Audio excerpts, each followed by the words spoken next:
Welcome to the Sleepy Historian, where history drifts gently into dreams. Tonight we travel far beyond the reach of city lights and honking horns back to the banks of the Tigris and Euphrates rivers, where the air smells faintly of wet clay and the past hums softly beneath the stars. It's early morning in ancient Mesopotamia. The wind carries a lazy scent of date palms and damp earth, and in the distance a donkey complains as someone rattles a clay water jug. You lie on a mat of woven reeds, half shaded by the thatched roof of your home, the warm press of sleep still tugging at your limbs. Somewhere nearby, a woman murmurs a hymn to Inanna while kneading dough, and a child's laughter echoes as he splashes in a canal. You stretch, blink, and listen to the quiet chatter of the village waking up. There's no alarm clock here, just the rustle of palm fronds and the rising sun brushing gold across the mud brick walls. The floor beneath you is cool and hard-packed. A smooth stone pestle rests near your bedding, stained from yesterday's grind of lentils and salt. You sit up, your mouth is dry, your breath smells like you slept with a fish, and there's something gritty between your teeth. There's no toothbrush waiting, no minty mouthwash. Just a small woven basket filled with dried herbs, ash, and tiny crushed shell fragments that sparkle faintly in the dawn light. And that's where we begin. So before you get comfortable, take a moment to like the video and subscribe, but only if you genuinely enjoy what I do here. And let me know in the comments where you're listening from and what time it is where you are. Now dim the lights, maybe turn on a fan for that soft background hum, and let's ease into tonight's journey together. You step outside into the dusty courtyard. A few chickens blink at you, confused by your bedhead. The clay bricks of your home are still damp with dew, and your neighbor is already sweeping the ground with a bundle of tied reeds. You nod at each other, both too sleepy for words. The river isn't far. You can hear it slow and thick, snaking past the edge of the village like a patient old serpent. Reeds rustle in the morning breeze, and frogs plop lazily into the water as you approach. You kneel at the riverbank, fill your hands, and rinse out your mouth. The water tastes like warm stone and moss. Not great, but better than nothing. And now comes your morning ritual, not a sacred rite exactly, but close. You reach into the little pouch tied at your hip. Inside are the tools of your daily hygiene: a twig of tamarisk, a flat chip of shell, a pinch of salt, and a dusty bundle of dried mint.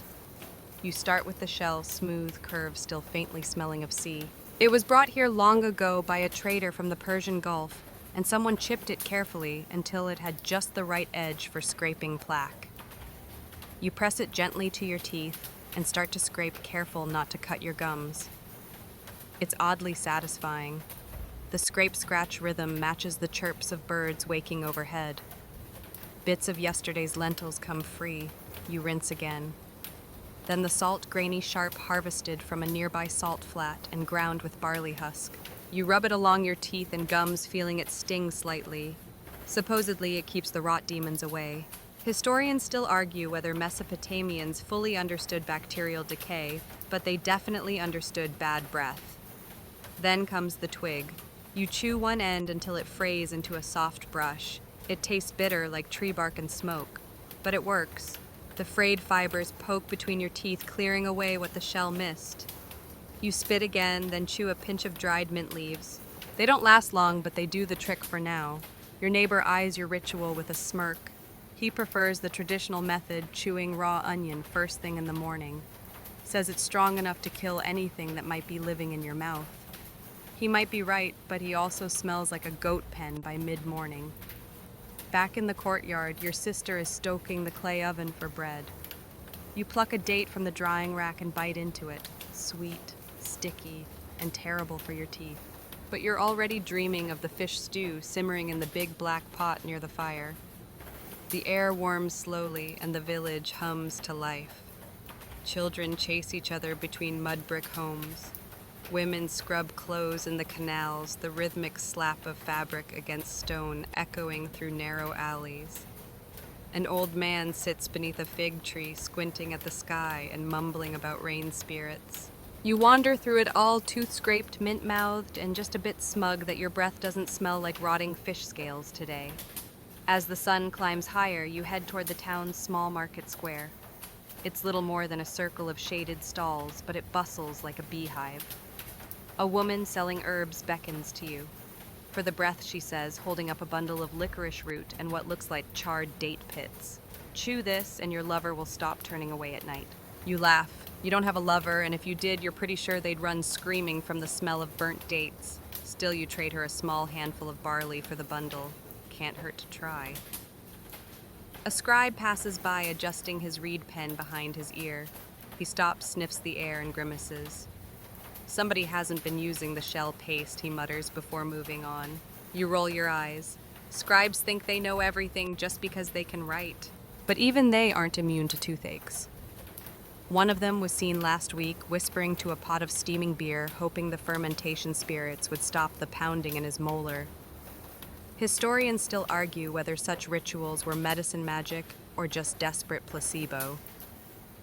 You linger near the market a little longer, watching a potter shape a jar with clay-stained hands. His apprentice beside him wears a crooked grin and chews furiously on a piece of myrrh resin. You nod in recognition.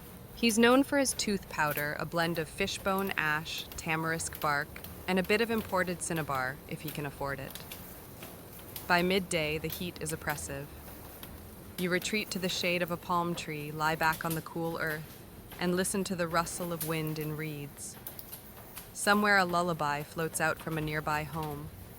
You chew on a licorice root stick and drift into that liminal space between waking and sleeping. It's peaceful, quiet. You smile, thinking of your shiny, clean teeth and your sister's bread still warm from the oven. And tomorrow you'll do it all again. Shell, salt, mint, and maybe, just maybe, you'll finally remember not to chew dates before bed. You sit by the potter's hut, knees coated in clay hands, working rhythmically through the cool earth. The morning has turned soft and sluggish, the kind of heat that doesn't sear yet, but seeps, settling in the folds of your tunic and the back of your neck. You exhale, jaw tight, and wiggle your fingers in the thick slurry. The potter hums behind you, his tune barely audible over the buzzing of insects. Your breath still carries a hint of that shell paste, gritty and slightly alkaline, like licking the inside of a broken amphora. It's not pleasant, but it's the smell of diligence. You glance toward the water jug and swish another rinse through your teeth just to be sure. The potter's daughter, no more than 6, watches you with amusement. She giggles and holds up her own shell scraper proudly, its edge browned from many mornings of mint and ash. Toothbrushing, if you can call it that, is already part of her day. No one told her to do it. She just copied the adults. Children here learn early how to balance a jug, how to chew salt weed for clean gums, how to avoid being the one in the circle who makes others wrinkle their noses. Clean breath is not vanity, it's courtesy. A small way to be less of a burden to others' noses. You pause and wonder how long people have been doing this. Not just in your village, but across the plains in Uruk and the distant river ports of Akkad.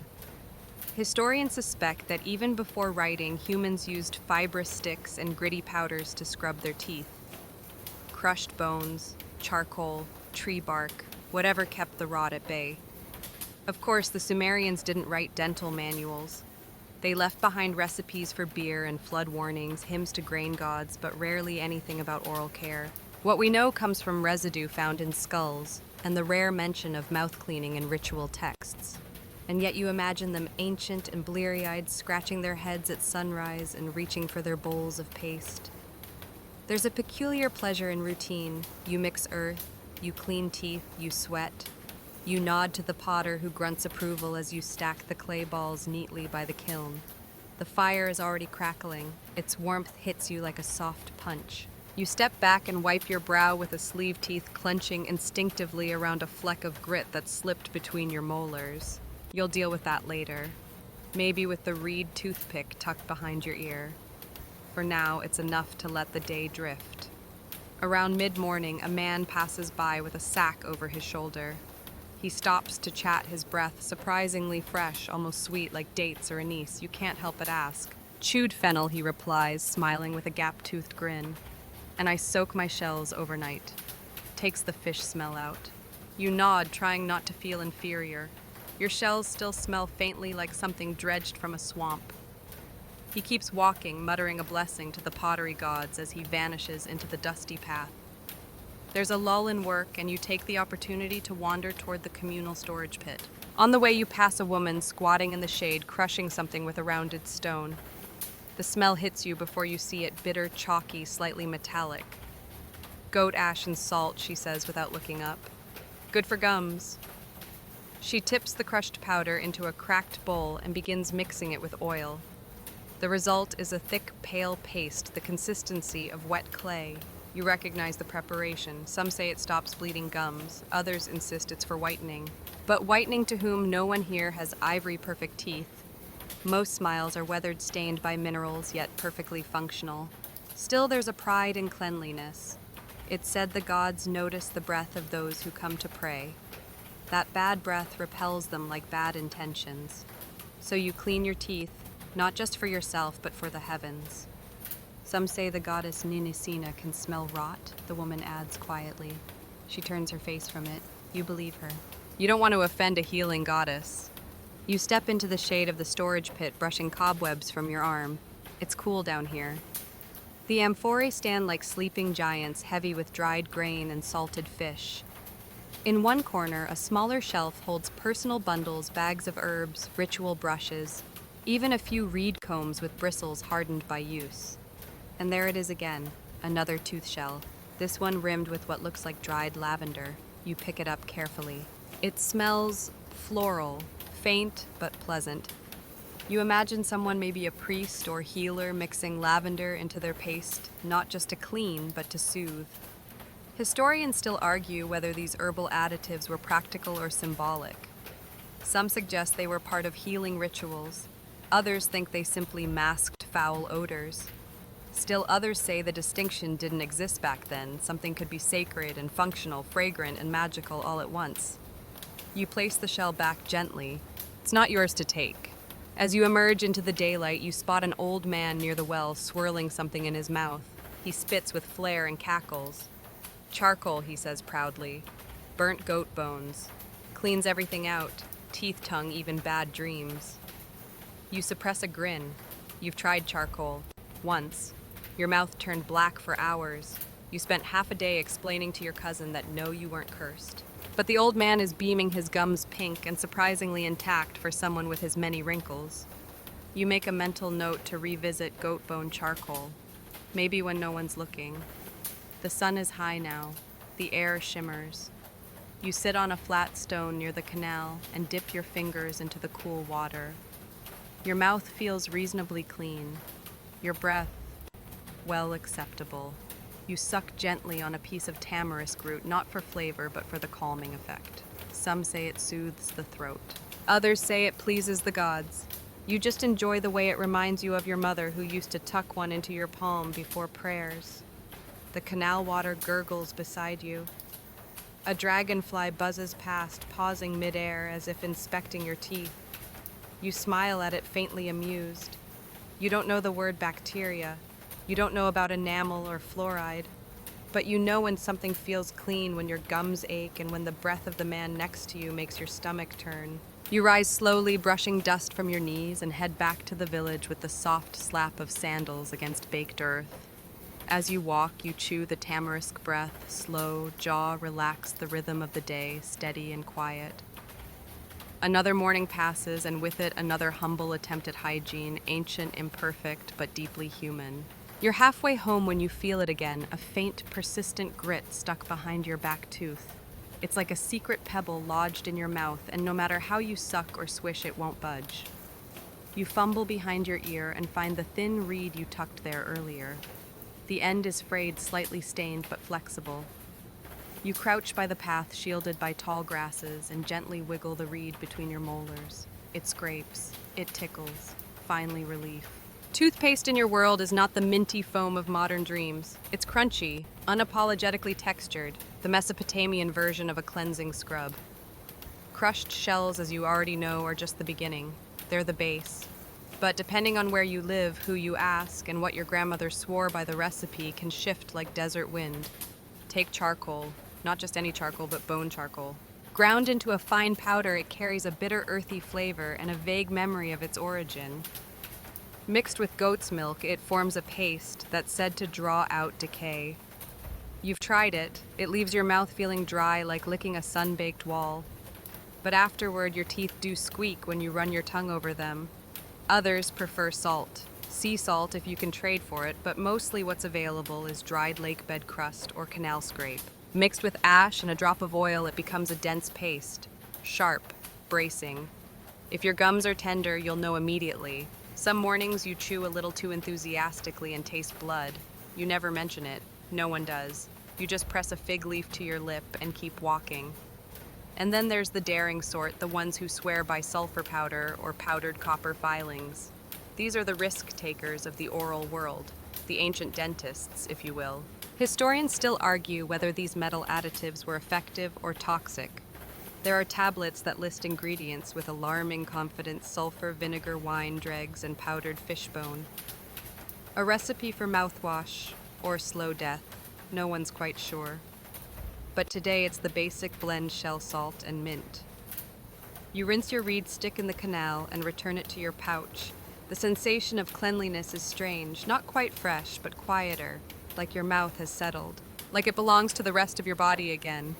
You pass a group of boys gathering reeds for basket weaving. One has a swollen cheek. He grunts when he laughs, the sound strained. Toothache. You recognize the expression, the way he holds his jaw slightly tilted. You've seen it in your uncle before his molar burst. Crushed juniper and river clay, says the oldest boy. Rubbed it in last night. Didn't help. He shrugs. The younger boys go quiet. A toothache is a ghost. You never know when it will come or when it will leave. Sometimes it disappears, sometimes it worsens until the tooth falls out, or until you drink enough barley beer to stop caring. You offer the boy your reed stick. He hesitates, then takes it, chews it absently. He won't say thank you, he'll just remember. Nearby, a woman is hawking packets of dried herbs from a reed mat. You recognize some crushed licorice root, tiny bundles of mint lavender seed, something called snake leaf. She claims her blend cures gum rot. You kneel to sniff. It smells sharp citrusy with a tinge of something burned. You buy a pinch for a piece of bread and tuck it into your pouch. Not because you believe her, but because you might. Tooth cleaning here is less about belief and more about habit. It's not sacred, not always. It's a small war you wage each morning. You, the crushed shell, and your stubborn molars. Back at the village, a small crowd is gathering by the temple gate. A priest is performing a cleansing ritual for an older man. His beard is streaked with gray and his mouth is clenched tight. You recognize the signs again: pain, likely a decayed molar, maybe an abscess. The priest dabs his lips with oil and chants softly, waving a bundle of burning herbs. Mint, myrrh, and ash, someone whispers. The man is trembling slightly, not from fear, but from the ache, the kind that lives behind the eye and pulses like thunder. You look away, not out of disrespect, but out of sympathy, because that could be you in a year or a month. Some say the gods gave humans pain as a test. Others believe it was a reminder to stay clean, to live well, to respect the temple. You're not sure. You just know that toothaches make even the strongest men weep. After the ritual, a healer steps forward with a bowl. Inside is a thick, dark paste. She scoops it with a small bone spatula and applies it directly to the man's gum. He hisses, then goes still. The crowd murmurs. You catch snippets: garlic, fig sap, ground stone. A mystery paste. One passed down through mothers and midwives. No one writes it down, but it works. You shuffle home, hands behind your back, tongue probing each tooth like a census taker. Still there, all accounted for. One is loose slightly, but it's been like that for weeks. It'll either firm up or fall out. You've accepted both outcomes. Inside your hut, you light a bit of incense. Not expensive, just dried resin and old cedar. The smoke curls lazily, filling the air with a scent that makes your chest ache pleasantly. You kneel by your storage jar and retrieve your shell bowl. You mix in the new herb powder with a bit of oil and stir gently with your reed stick. The color deepens, the texture thickens. You scoop a small bit onto your fingertip and begin to rub, slowly, gently. This is not the rushed scraping of sunrise. This is the thoughtful polish of mid-afternoon. You hum a little. Not a song, just a sound, the way the priest does when he's thinking. The paste tingles. Your gums respond like sunburned skin. A little angry, a little relieved. Afterward, you sit by the window slit and chew a tamarind stem. The bitterness fills your mouth and your thoughts. You're not trying to be clean, you're trying to be comfortable. You don't know the science of it, but you've learned over the years that some pastes numb, others heal, and some just distract. Historians still debate whether Mesopotamians truly understood dental health or simply responded to pain with practical instinct. But you know this much. There's wisdom in crushed shells and river mint. There's hope in salt paste. And tonight when the moon rises and your prayers float toward the stars, you'll go to bed with a clean mouth even if your dreams still smell faintly of goat. The sun hangs heavy above the rooftops now, and the shade cast by the village walls feels thinner than usual. Dust clings to your feet. The air smells like warm earth and old reeds. Somewhere a dog pants under the shadow of a fig tree, flicking its tail lazily. You squint toward the temple, then turn toward home. But before you can retreat, someone calls your name. It's Tamer, the potter's cousin. His hands are white with flour, and his cheeks are flushed from the baking oven's heat. He's been up since dawn kneading flatbread and stirring fish stew. But even now, in the middle of his chaotic morning, he pauses to dip his fingers into a small jar and smear something across his teeth. It's more habitual than mindful. You watch him press the paste into the gaps between his molars and wince. "Too much salt this time," he mutters, "but better than the last batch. That one had bird droppings in it." He spits casually into the bushes and grins. You raise your eyebrows. "My sister swore by it," he shrugs. "Said it kept the spirits out." You can't decide whether to laugh or look concerned. Instead, you just nod and keep walking, adjusting the cloth tied around your shoulder. You reach the edge of the canal where the water eddies slowly around discarded fishing nets and the occasional lost sandal. There, crouched under a slanted awning, sits a young potter's apprentice. Her teeth are pink at the gums freshly rubbed, and she's chewing on a twig from the river mint plant. The smell drifts toward you sharp green with a cooling bitterness that sits behind the nose. She catches you watching and offers a twig. You accept bite gently. It crackles between your teeth and the flavor blooms. This is what morning breath runs from. Around you, the village begins to pulse again. People have eaten their fill, and now the routines of daily work settle back in mending nets, carving stoppers for jars, checking irrigation ditches. You follow the curve of the canal toward the market. The path is lined with clay jars and reed mats, scattered vendors calling out half-heartedly. And on one of those mats, set neatly between bundles of soapwort and fish bones, is a tray of grooming tools, bone combs, hair picks, and nestled among them several small bowls of tooth powder. You lean down and sniff one. It's mixed with crushed date seed, maybe a hint of burnt rosemary. Another smells of ash and sour milk. You grimace, yet it sells. People scoop small portions into cloth sachets, tie them with string, and tuck them into sleeves or belts like a charm. You buy one the least offensive in scent and slip it into your pouch. Another flavor to try.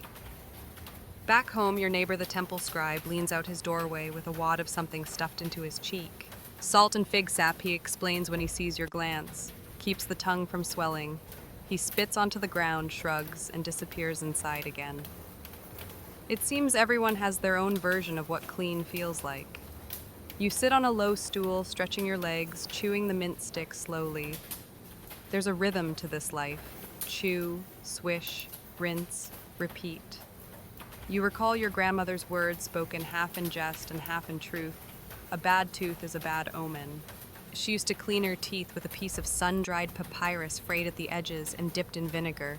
It smelled like rotting wine and courage. Historians still argue whether vinegar was a cleaning agent or a ritual cleanser. Some say it broke down plaque. Others think it was symbolic cleansing the soul through the sting of acid. You remember trying it once. Your eyes watered for an hour. You rise and begin your walk again, this time toward the bakery. On your way, you pass two elderly men arguing softly near a bench made of clay bricks. One is missing several front teeth, the other has a full set, but they sit crooked in his mouth like stubborn puzzle pieces. They used to use fish bones, the first man says. Not fish bones, the second insists, waving a finger. Snake teeth, dried and ground. You mix them with myrrh and goat's milk. You pause to listen. Myrrh the first scoffs. For rich men, no one has myrrh in this village. You don't need much, says the second. Just a shaving makes the breath sweet. You'd know if your wife still kissed you. There's laughter, and then silence. You smile and keep walking. At the bakery, the air is dense with flour and smoke. Inside, a young woman fans a fire while another brushes her teeth right there by the breadstone with her thumb and a smear of yellow paste. You recognize the smell. Mustard seed and something sharp, maybe radish root. She catches your expression and smiles. Burns a little, she admits, but it scares the worms out. You blink. Worms. She nods as if it's common knowledge. Worms that crawl into your teeth at night, she says, voice low. That's what the ache is. Not rot, not age, just worms eating through the bone. It's not the first time you've heard this. The ancient belief in toothworms was widespread. Tiny invisible creatures believed to burrow into teeth and cause decay. Some healers still chant verses to drive them out. Others burn incense directly under the tongue. You once saw a man hold a live eel in his mouth, claiming the wriggling would frighten the worms. Historians know this now as myth. But back then, in your world, it felt real. Pain without reason needs an explanation. And toothaches are the cruelest of mysteries. You leave the bakery with a piece of warm bread and the sting of mustard root still in your mind. Your gums itch just thinking about it. Back by the river, a boy is rinsing his mouth with a decoction boiled mint water with a splash of barley beer. He spits into the current and watches the swirl vanish downstream. My mother says to rinse 3 times. Once for the gods, once for the teeth, and once for luck. You nod, filing that away. That night, as the sky fades into hues of orange and ash, you sit by your small hearth and grind a new batch of shell paste. You add a pinch of fennel seeds just to see. Your hands move slowly, methodically. The mortar sings with the sound of crushing, a soft grinding like distant insects in the dark. You test a bit on your tongue. It's salty, rough, but not unpleasant. You smear it across your molars, feeling every grain. The mint is faint, but there. You breathe in. Your mouth feels clean. Tired, but clean. Outside, crickets begin their chorus. Smoke rises from cooking fires. A baby wails. A dog howls in reply. You stretch your legs and stare into the dark. You think not for the first time that maybe crushed shells are the closest thing you have to a luxury. A small act of control in a world where canals flood, goats vanish, and gods speak only in riddles. You rinse your mouth one last time, watching the paste swirl away in the firelight. Then you lay down, close your eyes, and smile quietly and a little bit minty. You wake in the blue hush before sunrise. A chorus of frogs murmurs along the canal, and the sky begins to shift just slightly from ink to ash. The coolness clings to your skin, not for long, but enough to feel like a borrowed luxury. You sit up slowly, stretch your arms overhead, and rub the sleep from your face with the heel of your hand. Your breath is thick, and your tongue feels like it's coated in flour and wood smoke. You already know what you need. You reach for your shell bowl and your reed stick. The paste has dried slightly overnight, forming a light crust at the edges. You scrape it gently, add a few drops of water from the jug by the door, and stir until the texture softens. Your fingers are clumsy with sleep. You scoop a bit, rub it along your teeth, and begin the slow process of scrubbing. It's a quiet ritual, no words, just breath grit and small sounds of grinding. This morning the paste tastes different, slightly bitter. Maybe the fennel turned in the heat. Maybe a speck of clay slipped in from the wind. It doesn't matter. You keep brushing. Then you rinse, spit, and wipe your mouth with the edge of your tunic. Today is Temple Day, which means you're expected to appear as clean as possible. Not just your clothes or hair, your breath too. Cleanliness is a form of respect, and the gods, if they notice anything at all, are said to recoil from foul mouths. No one wants to be that person. As you step outside, the village is still mostly asleep. A few smoke trails curl from early fires. A rooster croaks weakly. You take the path toward the upper canal. It's smoother there, less muddy. And along the way, you see signs that others are also preparing. A woman rinses her mouth with warm salt water, her eyes closed, swaying slightly. A child chews river mint with an expression of exaggerated seriousness. You pass a man squatting by the bank with a reed between his teeth. He's carving the end with a small flint blade, fraying it into bristles. A chew stick. You've made them before. It takes patience. First you chew to soften, then scrape gently along the teeth. It works especially if soaked in vinegar or ash. He nods at you and gestures to his small bowl of powder. You crouch to examine it. Pale gray, finely ground, it smells faintly of camphor. Burned willow bark, he says, tapping the side. And bone ash. You raise your eyebrows. Willow bark is hard to come by unless you live near the slow water groves. It's said to soothe pain. The man notices your interest and grins. Hurts less when it bleeds, he adds, then resumes brushing. You thank him and continue on. The temple looms now in the distance, rising from the earth in stepped layers like a mountain made by hand. Ziggurat, they call it. It casts a long shadow even at this hour. At its base, priests and helpers scurry quietly, sweeping the stone paths, arranging offerings, burning incense. You wait your turn outside the purification pool. Others have lined up too. Some hold flowers, some have prayer beads. One man clutches a small jar tightly, his own paste probably blessed by a healer. When it's your turn, you kneel at the basin and rinse your hands and face. Then your mouth, 3 times. First for the gods, second for the body, third for the self. The water is cold and sharp. You let it linger in your mouth a moment before spitting it into the runoff channel. It swirls away with flecks of paste and breathes a faint trail of mint and salt into the air. You enter the temple with others stepping carefully onto the cool stone floor. Candles flicker. Smoke from incense twists in lazy strands above the altar. And here in the sacred space, silence rules. A priest moves down the line, dabbing oil on foreheads, whispering blessings. His own mouth smells of sweet herbs and myrrh. He pauses before you murmur something you don't catch and passes on. You bow your head anyway. Later outside, you sit in the courtyard shade. The breeze carries the scent of sandalwood and something else, roasted grain maybe. You breathe deeply and glance around. People are gathered in loose groups, some talking, some sitting in stillness. One woman sits apart, carefully applying a fresh batch of cleansing paste to her gums with the edge of a feather. You watch her work. The feather is smooth, precise. She uses the soft edge like a brush, moving with gentle flicks. You've never seen that method, but it makes sense. Soft yet firm, precise. You approach slowly, curious. She glances up and smiles. Goose feather, she says, answering your unspoken question. Stiffer than duck, more control. You nod and ask about the paste. Egg, shell, and barley, she says. Crushed fine, then soaked in beer overnight. The idea of using beer to soak a cleanser amuses you. But she shrugs. Beer soothes the tongue, she says, and hides the taste of bone. You believe her. She offers the feather. You hesitate, then take it and try. The sensation is different, softer than reed, more delicate. The paste spreads evenly across your front teeth. It feels like painting a wall in your mouth, a slow, careful brushing. You hand it back with thanks and sit beside her. For a moment, neither of you speaks. The temple bells ring softly. A child nearby blows dust off a prayer tablet. A man prays into his hands, mouth moving silently. Historians still debate how often common people entered temples or performed purification rituals. Some suggest it was weekly.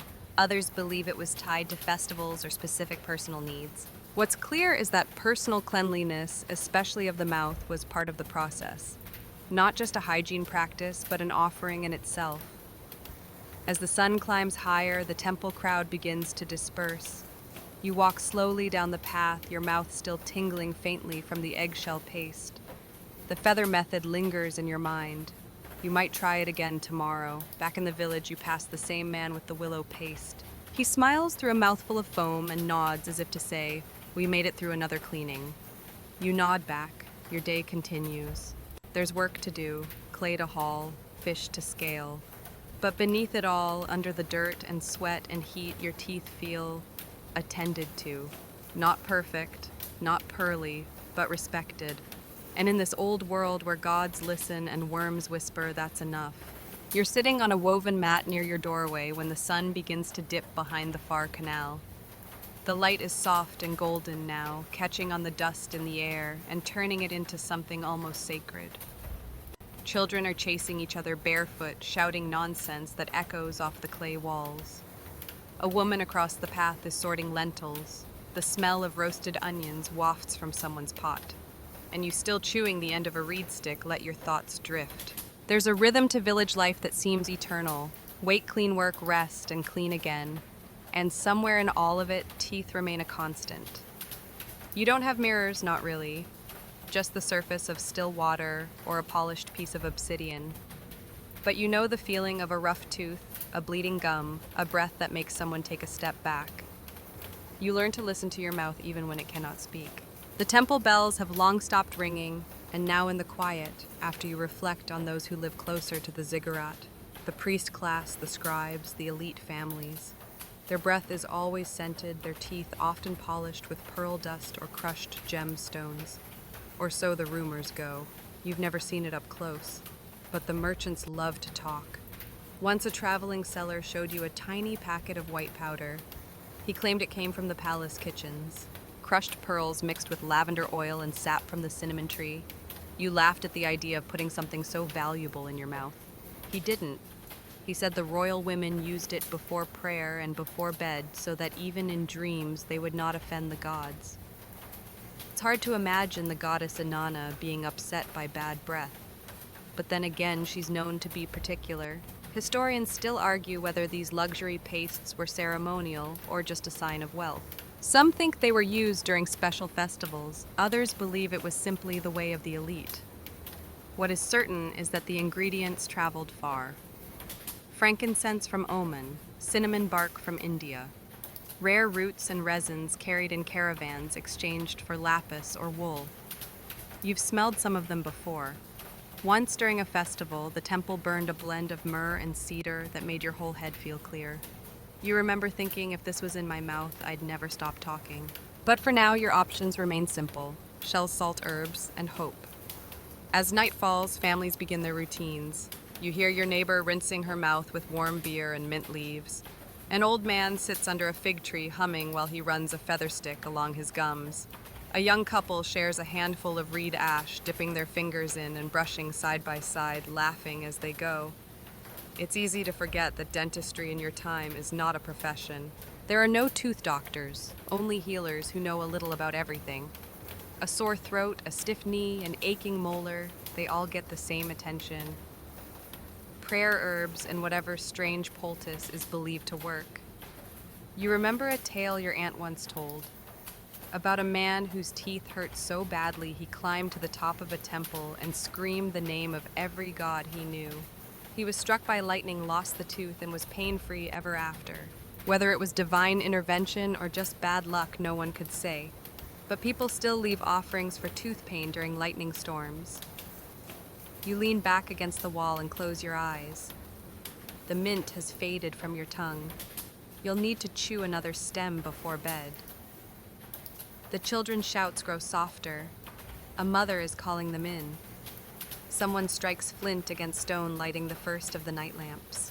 The smell of oil and smoke drifts across the courtyard.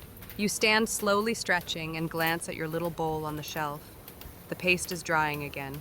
You add a splash of water and stir with the tip of your reed. Then carefully, you dip a fingertip in and spread it across your back teeth. You move slowly, tenderly, like you're brushing the edge of a story too old to tell. The paste tastes of crushed stone and something green, maybe a bit of that snake leaf herb you added yesterday.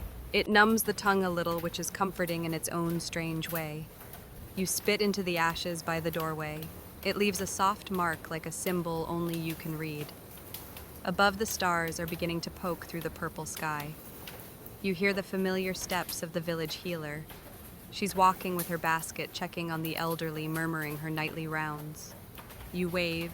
She stops. Still brushing with shells, she asks, smiling. You nod. She kneels beside you and pulls out a small pouch. From it, she produces a pale root sliced thin. Chew this, she says. Keeps the teeth strong. Helps the jaw. You take it and place it on your tongue. It's bitter but not unpleasant, like memory. She pats your shoulder and continues on. You sit in silence for a while, chewing, watching the fireflies flicker near the canal. Your jaw moves slowly, rhythmically. It soothes you. Somewhere nearby, a man sings softly to his baby. A lullaby filled with nonsense words and old names. You don't know the meaning, but the melody is familiar. It carries something gentle in it, something that feels older than time. As you prepare to sleep, you run your tongue over your teeth one last time. They feel rough in places, smooth in others. You know which ones are shifting, which ones might not last another year. But for now, they are yours. You rinse with cool water, not to cleanse, but to signal that the day is done. Then you lie down on your mat, the night breeze curling in through the door, and you let the quiet take you. You don't dream of riches or temples. You dream of reed sticks and mint leaves, of laughter near the canal, and of one perfect moment where your mouth feels like part of the earth, ancient, worn, and clean.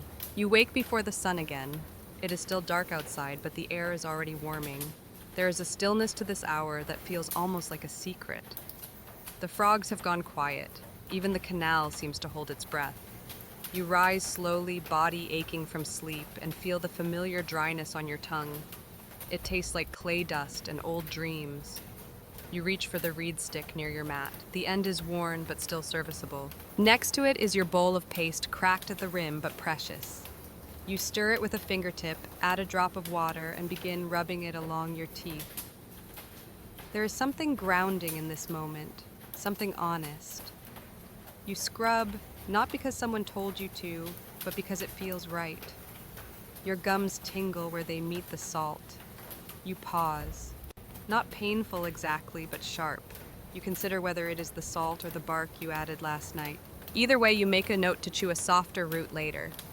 You spit into the corner pot and rinse your mouth with the last of the cool water in the jar. It tastes faintly of stone. Outside, the village begins to stir. Smoke curls from early fires. A baby cries. A goat bleats, annoyed at being woken before breakfast. You sit on your stool by the doorway, chewing a mint stem, slowly letting it soften your tongue. A neighbor walks by with a basket balanced on her head. She stops briefly to adjust her shawl and watches you brush. Still using reed sticks, she asks. You nod. She raises an eyebrow. You should try fish spine, she says. Hollowed out and burned, like a comb for your teeth. You blink. That is a new one. Fish spine. She nods. My mother used them after childbirth, said it kept the sickness away. And the smell, too. You thank her and promise to try it, though you are already imagining the sharp edge and hoping she meant small fish. The day moves forward. You help haul a clay jar to the communal oven. It is filled with dried lentils, heavy. The jar scrapes your shoulder and leaves a red mark. You do not mind. The effort makes your mouth water. You chew a bit of salt to distract from the hunger. A young boy follows you to the oven, chattering. His teeth are small, white, slightly crooked. He's chewing on a frayed reed, mimicking your movements. You hand him a bit of your paste and show him how to spread it with his finger.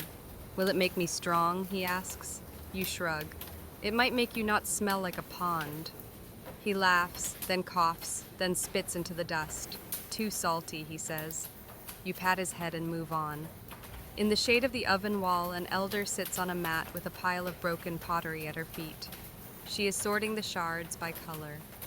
Red for grinding, gray for mixing, white for paste bowls. You watch her fingers, so thin, so sure.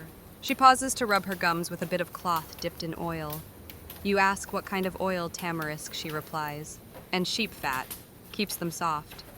She smiles, revealing 3 teeth all tilted like old fence posts. They have lasted this long, she says, and that is good enough. You agree. Not everyone expects perfection. Most expect pain. You've seen enough swollen jaws and abscessed cheeks to know that comfort is a gift. Any day without a toothache is a celebration. Historians still argue whether Mesopotamians had formal tools for cleaning between teeth. Some say fine twigs and frayed reeds served the purpose. Others believe early versions of floss existed, possibly made from softened sinew or thin threads pulled from flax. There is no proof. But in villages like yours, necessity creates invention. If a bit of meat is stuck, you find a way. Back at home, you cut a thin strand from your tunic hem. You twist it tightly and slide it between two teeth where something has been bothering you all morning. The pressure is small but satisfying. When the thread comes away clean, you feel strangely victorious. You rinse your mouth again and spit into the fire pit. Someone nearby sneezes. You glance up and see your cousin holding a clump of herb powder in her palm. New blend, she says proudly. Wormwood and fennel. You smell it and recoil slightly. It stings the nose. She laughs and sprinkles it into her bowl of paste. It keeps the tooth demons away, she says, tooth demons. You have heard that name before. They go by many titles. The Gnar, the Bone Thief, the Night Eater. Believed to creep into the mouths of sleepers and bore holes in their teeth. Children are told to sleep with salt by their heads to keep the demons away. You once had a dream of one, long arms, black eyes, crawling from your own shadow. You woke with a sore jaw and a mouth that tasted like fear. You thank your cousin but decline the wormwood. She shrugs and dips her finger in the mixture. Later that day, you walk past the healer's hut. A small crowd is gathered. A boy is sitting on a stool, tears in his eyes, while the healer chants softly. Her hands are stained with herbs. She is holding a small charred stick and pressing it to the boy's cheek. The smell is acrid clove root, someone whispers, and ember soot. The boy groans. The crowd murmurs, "You do not stay. You know what comes next. Either the tooth will come out or it will not. Either the pain will pass, or it will settle deeper behind the eye, where even the gods look away." You walk home chewing your mint tongue pressed to the side of your mouth. You feel your own sore spot and silently beg it not to grow worse. That evening, as the sun bleeds into the sky, you prepare your paste once more. You crush a few bits of shell, mix them with barley ash and a splash of clean water. You stir slowly, not rushing. This is part of your night now, as certain as sleep. You rub the paste into your molars, careful of the sore spot, and swish with cool water. You spit into the dust, watch the white streak disappear. You do not expect miracles, just a quiet mouth, a night without pulsing, a breath that does not make the baby cry. As the stars rise, you lie down again on your mat head, on your folded tunic, breath steady and clean. You dream of reeds and salt and one bright tooth shining in the dark like a tiny moon. The moon is still high when you open your eyes. The air is cooler now, touched with the faint dampness that creeps in from the canal. You lie still for a moment, listening to the distant trickle of water and the low snore of someone in the next hut. The stars outside the doorway blink slowly in the black sky. You sit up and stretch your joints quietly, protesting. The taste in your mouth is familiar old ash and sleep. You stand, reach for your reed stick and shell bowl. In the dim light, you can barely see the paste, but your hands know it by feel. A quick splash of water, a slow stir, and the texture returns. You work it into your teeth with slow, gentle strokes. Not because it's morning, not because anyone told you to, just because your mouth asked for it. As you rinse and spit quietly into the corner pot, you wonder about the rituals of night. You're not the only one who does this before sleep. Around the village, others tend to their teeth after the day has ended. It's a final act of control, a last cleansing before entering the unknown hours of dreams. Your grandmother used to whisper a small blessing while she brushed. Not to a god, not even to a specific spirit, just a murmured hope that her teeth would stay strong enough to greet the next sunrise. You find yourself thinking of her as you swish the last mouthful of water and lay back down. In the hours before dawn, you drift in and out of sleep. Your dreams are fragmented.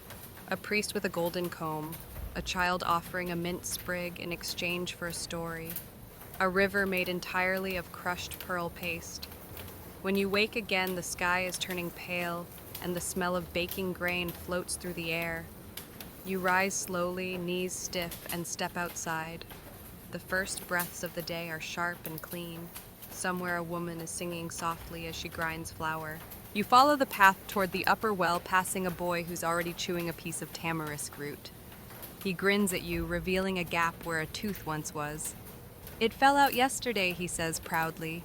"I buried it under the olive tree. Now the new one will grow straight." You nod solemnly, as if that's the only way it ever works. In truth, you remember doing the same as a child.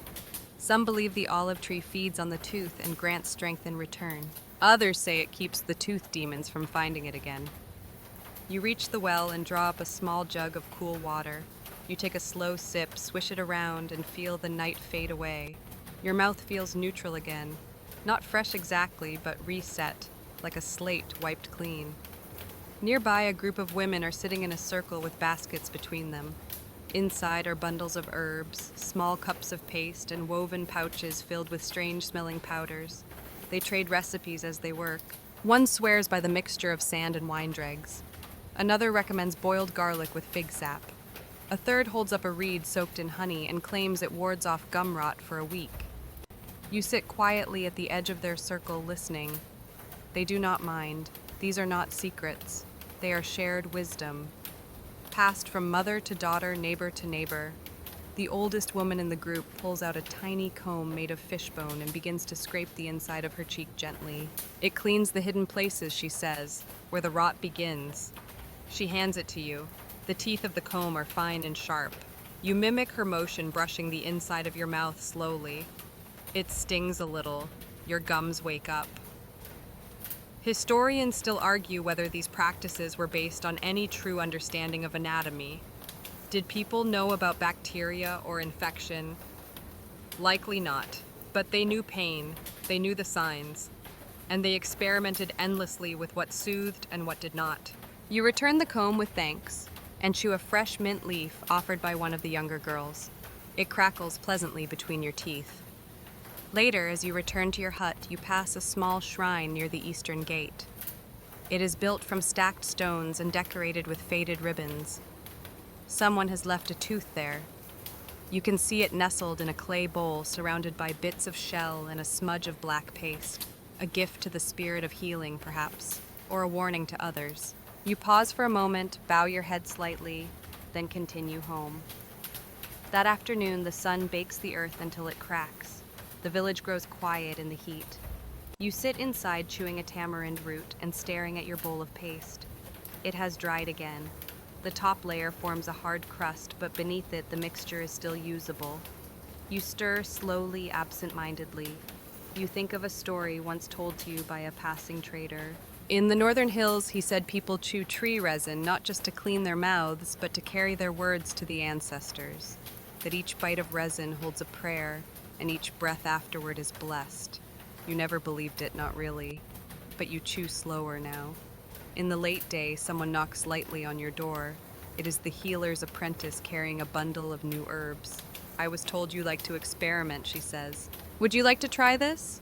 You open the cloth and see a mix of dried leaves, crushed bark, and something that smells faintly like citrus.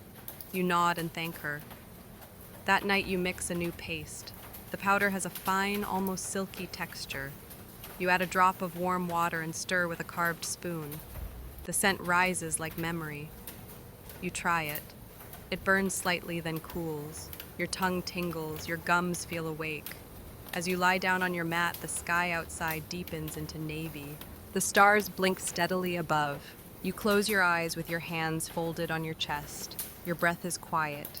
Your teeth are clean. And somewhere in the village, another bowl of crushed shells is being stirred by candlelight. The day begins hot and stays that way. Even before the sun fully rises, the air feels heavy on your skin like wet cloth draped over your shoulders. The birds are quiet. The frogs have retreated into the cooler mud. You sit under the overhang of your doorway, bowl of crushed shell paste in one hand, reed stick in the other. You do not rush. There is nowhere to be but here. As you begin to scrub the grit gently across your molars, you think about what it means to be clean, not in the temple sense, not in the ceremonial way, but the everyday version, the kind of clean that makes eating lentils easier, the kind that keeps someone from turning their head slightly when you speak. You scrape carefully at the gap between your back teeth. Something sharp comes loose, a seed maybe, or a splinter of bread crust. You spit into the dust and rinse with a mouthful of water that tastes faintly of copper. Today you are headed to the grain store. You will help with the weighing and the sealing of the large clay jars. It is work that requires patience and a strong back. You wrap your reed stick in cloth and tuck it into your belt. The paste stays home. As you pass through the village, you notice that almost everyone has something in their mouth. A twig, a leaf, a pinch of ash. Even the children are chewing on bark. You pass an old man perched on a low wall with a sprig of thyme tucked behind his ear. Clove root, he says before you can ask. It makes the tongue quiet. You nod and keep walking. At the grain store, the heat is worse. The jars have soaked up the sun and radiate it like slow-burning ovens. You move among them carefully, tightening stoppers, smoothing clay lids. Your mouth is dry again, so you chew another bit of mint and tuck the stem into your cheek. A woman next to you is humming as she works. You recognize the tune. It is an old one, sung at weddings and funerals, and when teeth fall out. You ask her about it. It keeps the jaw strong, she says. My grandmother taught me. She sang it while pulling a tooth with her own hand. You do not ask for more details. Later, you take a short break under the shade of a cart. You sit with your back against a wheel and sip from a shared jug. The water is warm, but wet is wet. You swish and spit. There is still the taste of salt paste on your gums from this morning. It lingers like a reminder. A man sits next to you, his mouth puckered around a flat reed. He offers you a bite of something wrapped in fig leaf. You take it. It is sweet and sticky, probably honeyed barley. As you chew, he nods toward your belt. Toothstick, he asks. You show him. He whistles low. Still using reed, that is honest work, he shows you his own. A sliver of bone sharpened on one end. On the other, a wad of cloth stained with herbs, fennel, and poppy, he says. Helps with pain. And dreaming historians still argue whether bone tools like this were used widely or only among certain groups.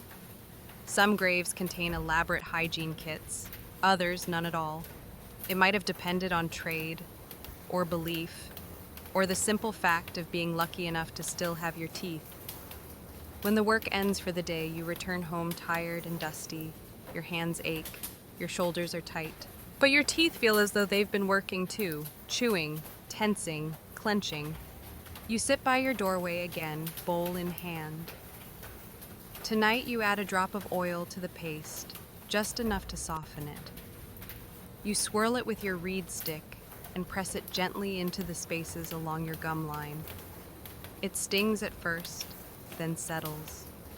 You think of the wealthy with their pearl powders, their sandalwood rinses, their silver spoons, and then you look at your little shell bowl, cracked, worn, still enough.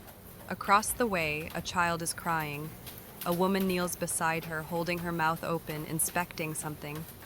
You hear the words broken tooth. You know that pain, the sharp edge that scrapes the tongue, the dull ache that throbs through the jaw.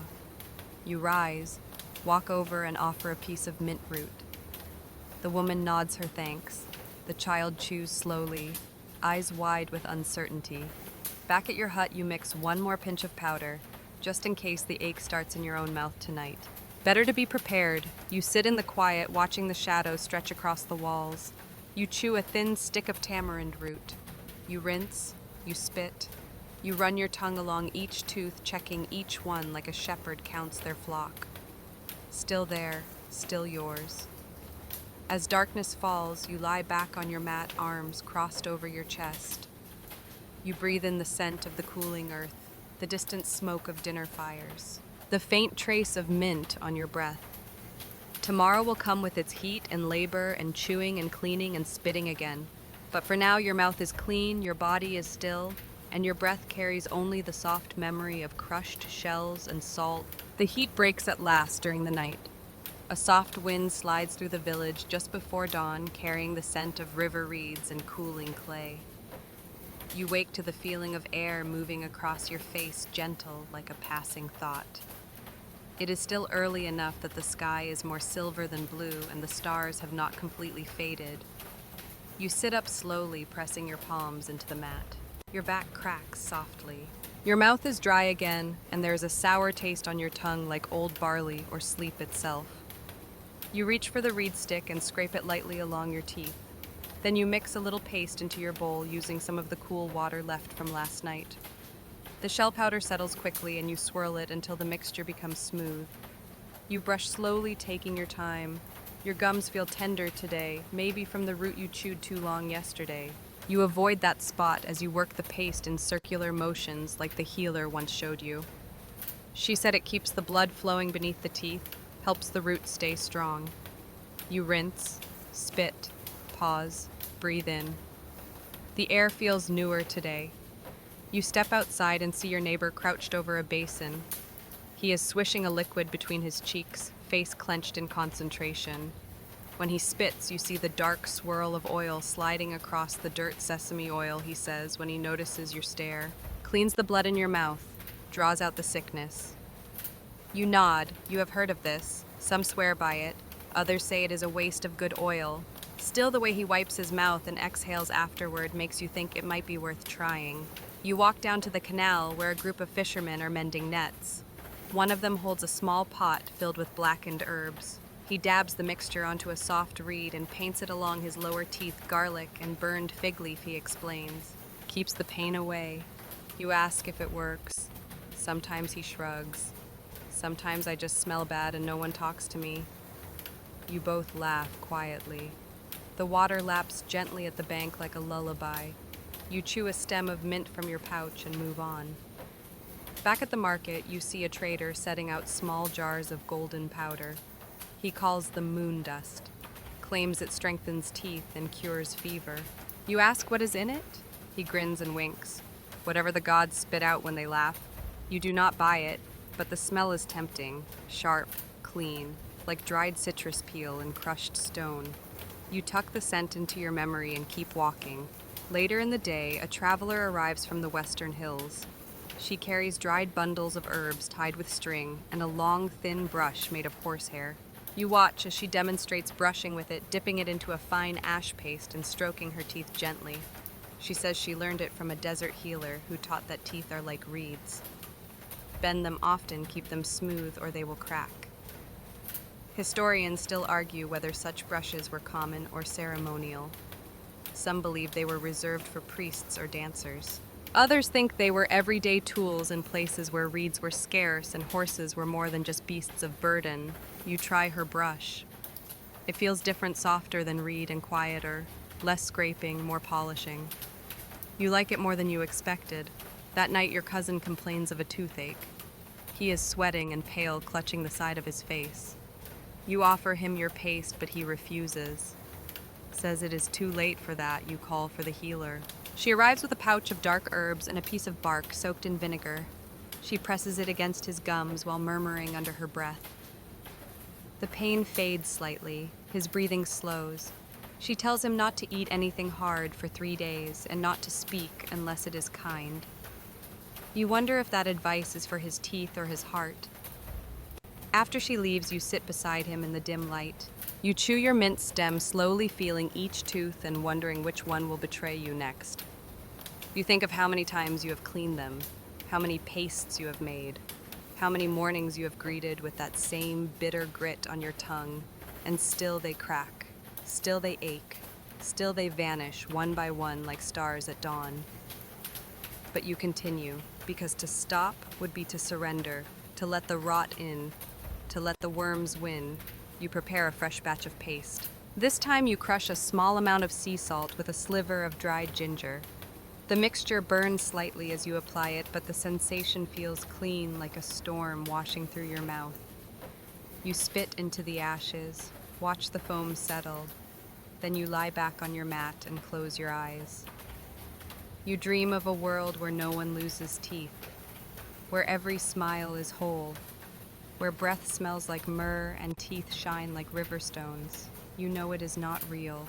But the dream is soft and kind, and it lulls you deeper into the night. The village wakes to the sound of bells in the distance.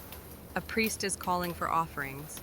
It is the 4th day of the lunar cycle, and everyone knows what that means. No healing today, no medicine, no cutting of the skin or pulling of teeth.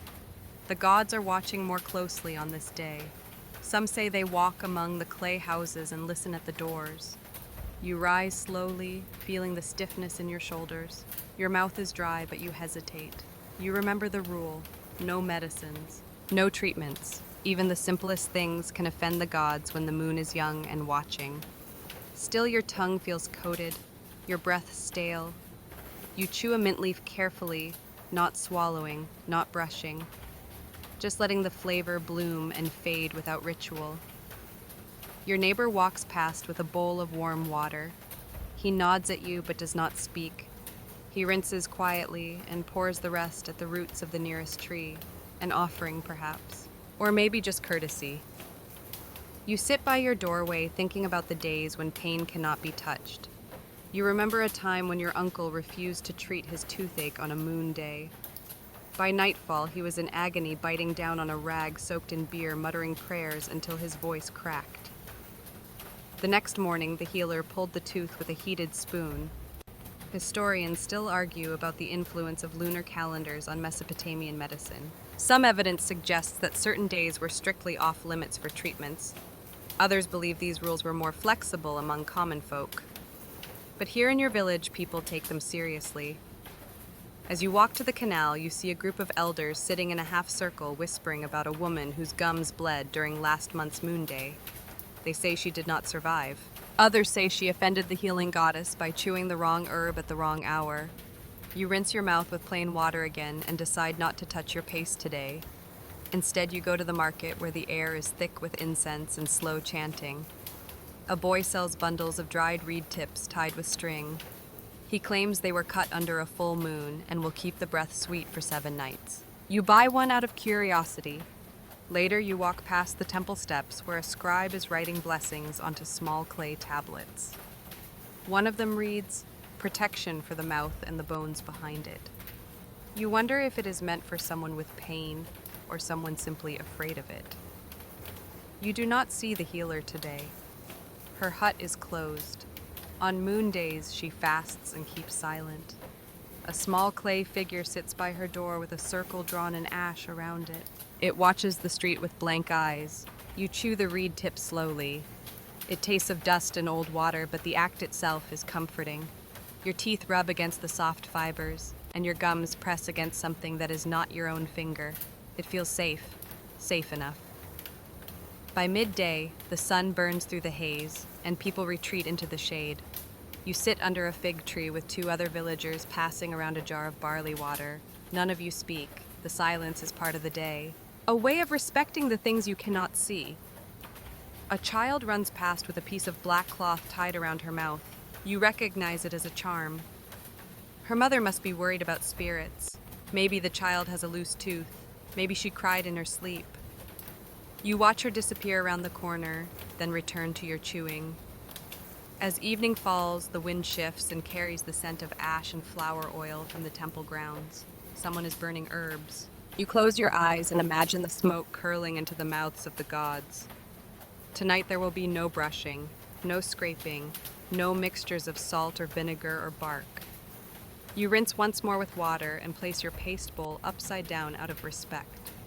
You lie on your mat watching the first star appear above the ziggurat. You wonder if the gods have mouths, if they clean their teeth with light, if they ever feel the dull throb behind a molar and wonder when it will end. You drift to sleep with the taste of mint still faint on your tongue and the silence of the moon holding the village like a lullaby. The morning after a moon day always feels different, as if the village has exhaled together after holding its breath.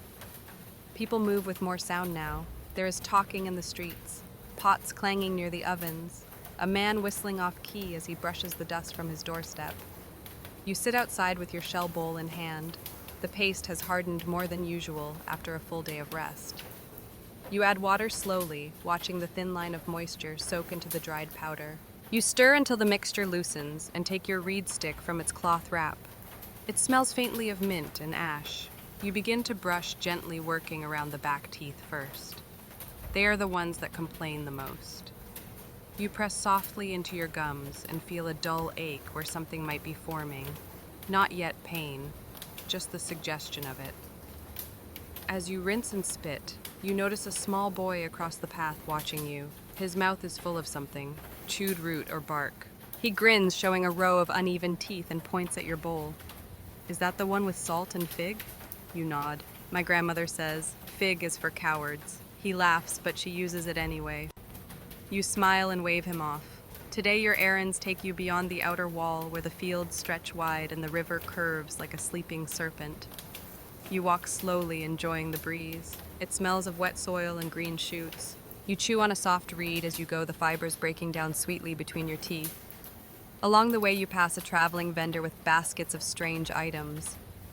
One catches your eye, a set of long, slender sticks wrapped in twine, with what looks like honeyed paste at one end. Tooth sticks, he says from the north, made with boiled resin and crushed bark.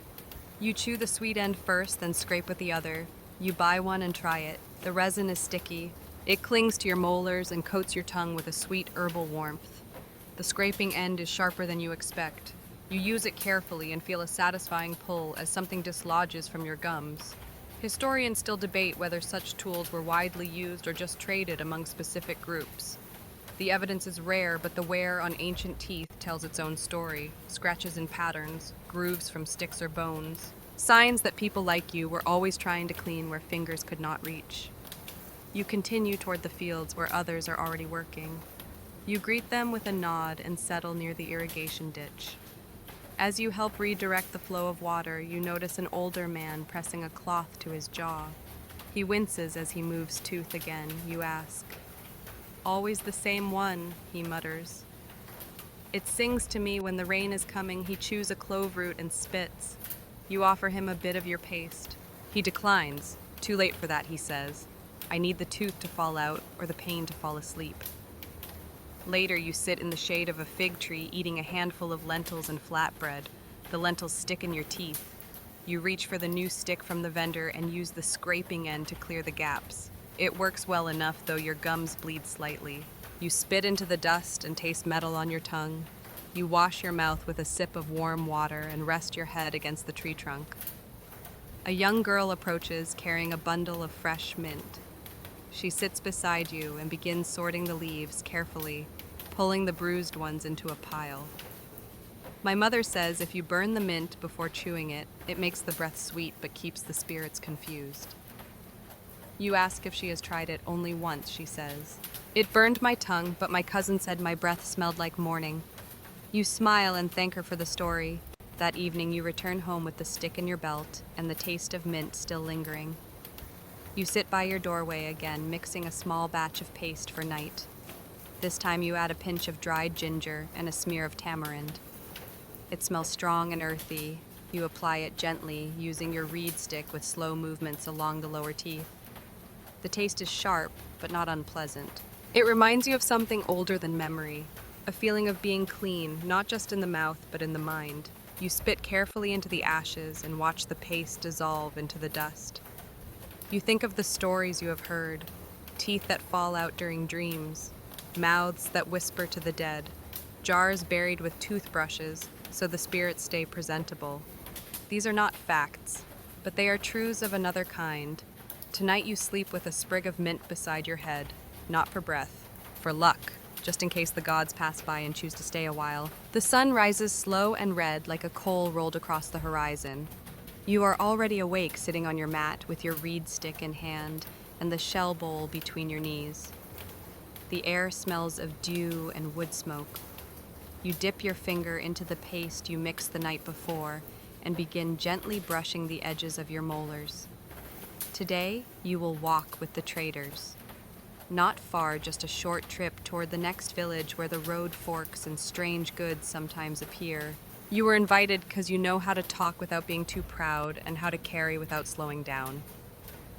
You pack light, a pouch of herbs, a small cloth with dried paste, your reed wrapped carefully to keep the tip from cracking. You chew a sprig of tamarind on your way out. It keeps the mouth moist and the nerves steady. The traders are already waiting by the outer gate. They are loading baskets and tightening the ropes that bind jars to carts. One man offers you a dried fruit. You accept and bite down cautiously. The sugar sticks in your teeth like a promise. He sees you rubbing your gums and laughs, too sweet for teeth, but good for walking. You nod and keep chewing. The road is dusty and lined with low stone markers. Along the way, you pass other travelers, some on foot, some with donkeys and carts. Most carry something in their mouths: twigs, bark, bits of root. One man carries a tiny comb made of metal, which he uses to clean his teeth after each meal. You ask where he got it. "From a mountain village," he says. They clean their teeth after every prayer, even if they have not eaten. You wonder if that makes them more holy or just better at chewing. At midday, the caravan stops by a grove where the trees offer shade and the ground is soft enough to sit. You eat with the others. flatbread dipped in oil lentils cooked with garlic and bitter greens. As always, the food finds its way between your teeth. You unwrap your cloth and take out the reed. The trader beside you watches as you clean your mouth with practiced motions. He pulls out a small stick of resin and offers it to you. Try this. It hardens as you chew and pulls the dirt from your teeth. You do. The resin is thick and sticky. It clings to your molars, and as you chew, it becomes soft and pliable. When you finally remove it, it carries flecks of food and a faint trace of ash. You spit it into the grass and rinse with a splash of water. It works, you say. He grins and pockets another piece. We trade it for dried fish and barley paste. Sometimes people ask for 10 pieces at a time. You make a note to remember that. When the caravan reaches the village, the sun is lower in the sky and the streets are alive with sounds and smells. Children run barefoot past vendors selling dried fruit, herbs, and woven goods. You follow the others to the center where traders from other regions have gathered. There are spices and fabrics and tools, and among them small trays of chewing sticks in every color, some wrapped in thread, others rubbed with oil or dipped in fragrant powder. You approach one of the stalls. A woman with silver rings in her ears shows you a dark twig and tells you it comes from a tree that grows only near the southern sea. It has salt in its bark and cleans the teeth with no need for paste. You try it. The taste is briny, sharp, and slightly bitter. It makes your mouth water and your tongue tingle. You buy 2 and tuck them into your pouch. Historians still debate how widespread such chewing practices were. Evidence suggests that different regions favored different plants depending on what was available and what was considered sacred or useful. Some traders wrote of chewing sticks soaked in honey and lime. Others swore by bark soaked in wine. Before you leave the village, you visit a small shrine near the well. People have left offerings there, flowers, herbs, even a small carved tooth made of ivory. You add a bit of mint from your pouch and whisper a thank you to the unseen ones who watch over the road. On the way back, the air cools and the wind picks up, carrying the scent of earth and distant fires. You walk quietly, chewing the southern twig, letting it work its way around your mouth.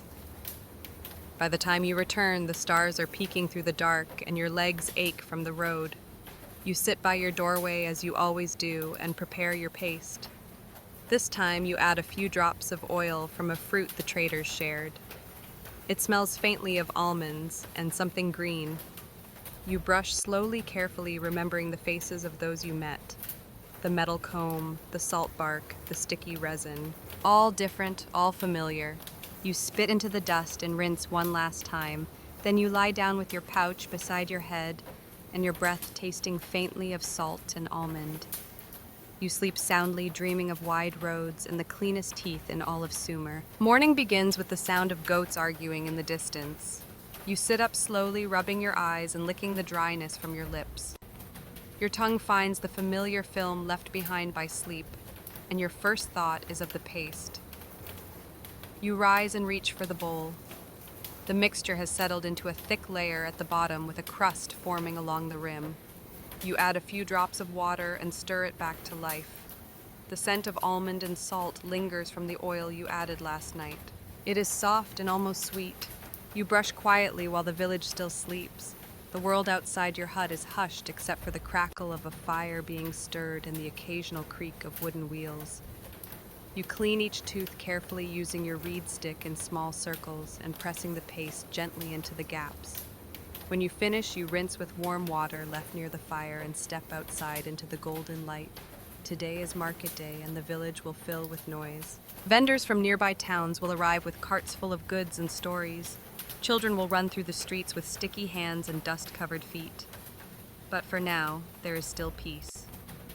You walk toward the central well and greet the baker who is already kneading dough with her sleeves rolled high and her hair tied back. She nods at you with a smudge of flour on her cheek. Your breath smells better than the last time she jokes.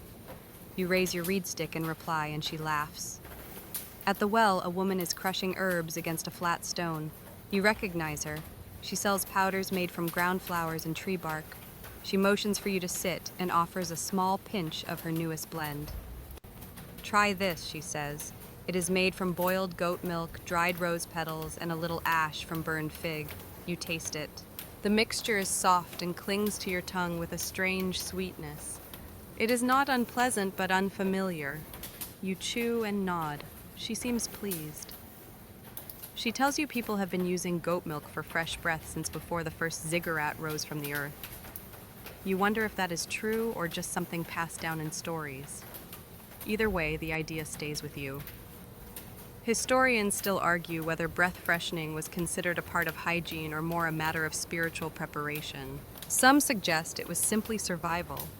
In crowded homes and marketplaces, a foul breath could carry farther than a bad mood. As the market opens, you wander past stalls overflowing with dried fish onions, baskets of date cakes, and bundles of bitter greens. One vendor waves you over and shows you a small clay jar with a tightly sealed lid. Inside is a paste that smells of crushed pine and vinegar. He says it is made by a healer in the western hills and that it prevents the loosening of teeth. You buy a small amount and carry it carefully in a cloth bundle.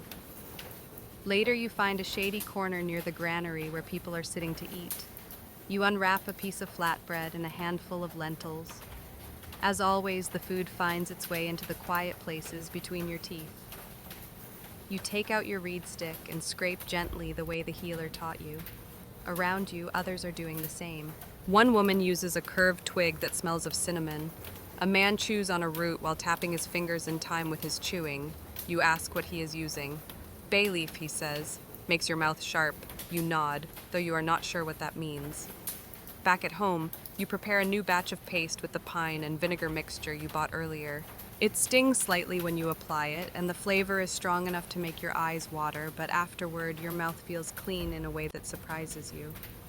You chew a mint stem to soften the bite, and sit watching the sky change colors. As evening falls, a friend visits and brings news from the next town. He tells you about a woman there who uses flower water to rinse her mouth every morning. Rose in spring, lavender in summer, sage in winter. You wonder what it would be like to taste each season in your breath. You share your pine paste with him, and he winces at the first taste, then nods. It works, he says. I just hope it does not attract goats. You laugh and sit together in the fading light, chewing your sticks and telling stories about the worst tasting pastes you have tried. Burned barley mixed with river sand. Someone once claimed it made your teeth harder. Boiled frog skin dipped. In vinegar said to chase away tooth demons, but left a smell no one could forget. Tonight you finish your ritual slowly. You mix a pinch of goat milk powder with salt and oil, then apply it with the soft end of your reed. The mixture foams gently as you brush, and when you rinse, the water carries a pale swirl into the dust. You lie down on your mat, breath light, and clean the sky above, glowing with stars, and the sound of crickets beginning to rise like a second kind of wind. You wake with the sun already rising behind the reeds. It is a later start than usual, but sometimes your body decides when to begin, and you do not argue. Your mouth feels dry again, and there is a soft ache in your jaw where you pressed your head into your arm while sleeping. You stretch slowly, feeling each muscle wake with you. Then you reach for your bowl and the reed stick waiting patiently by its side. The paste is dry, so you add water and stir carefully, watching the mixture return to life. As you brush your teeth, you hear the familiar voices of neighbors calling out greetings. The village is already busy. Someone is sweeping. Another is repairing a broken water jar. A dog barks, and the sound is answered by laughter.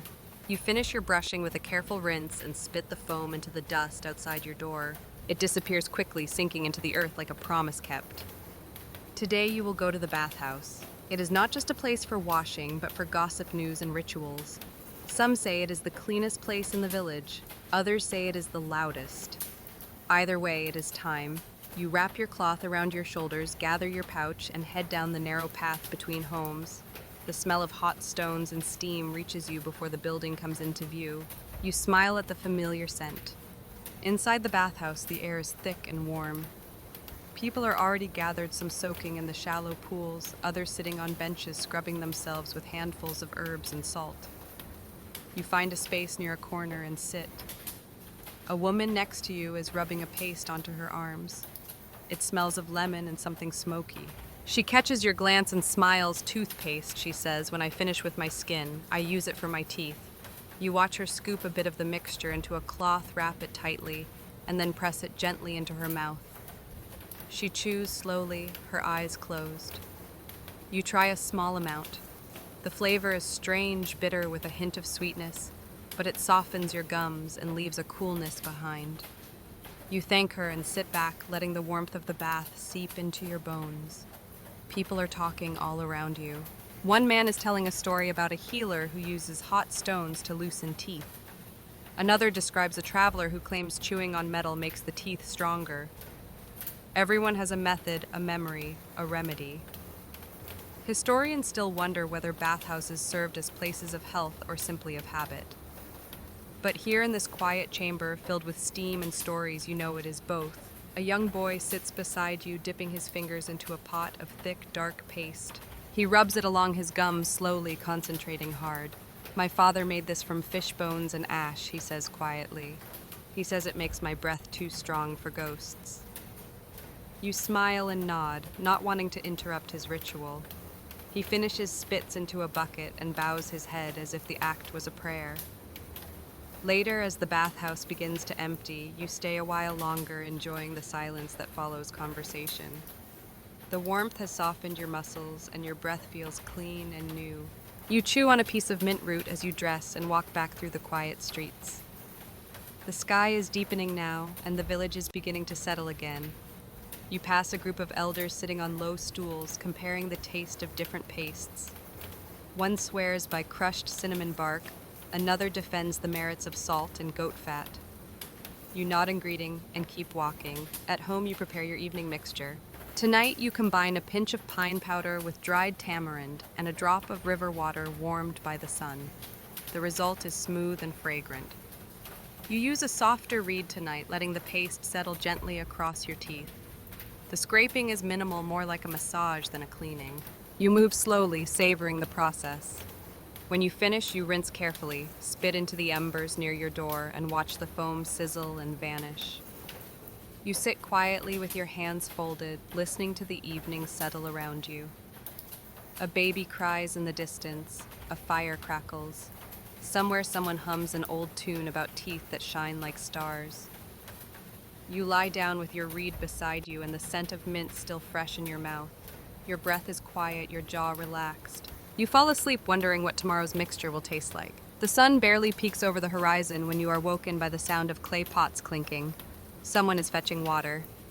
You sit up slowly, rub the sleep from your eyes, and feel that now familiar layer of dryness and dust across your tongue.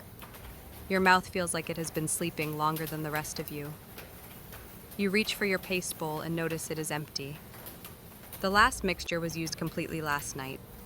You take a moment, then rise to gather the ingredients for a fresh batch. Outside, the air is soft, still cool.